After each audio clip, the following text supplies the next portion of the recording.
I think what's really magical about having that repository of places that a place that you throw ideas is it helps you get into the habit of identifying that could be a post, that could be a piece of content, right? So what started happening as I was keeping this doc and I was brainstorming what could I write about, is all of a sudden I would be in a meeting with someone on my team and I'd say something and I'd say, oh, that was actually kind of an interesting thought I just had.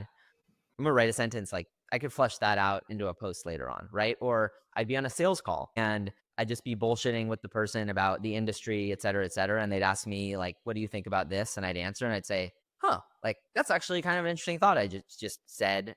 That could be a post later, right? So I think you do just get into the habit. I'll be reading an article and I'll text a friend and say, like, this is so wrong how they're thinking about this. And then I'll say, oh, like that's an interesting take that I have that could be worth sharing and, adding a little bit more color and thought to, right? So I think throughout your day, you do have a lot of really interesting, unique to you thoughts, takes, things that you actually are an expert on already and you just take it for granted because you've been an expert on it. And so I think the trick is figuring out how to pull that stuff out of you, and having that, in my case, Google Doc has been a helpful way to prime my mind to identify those.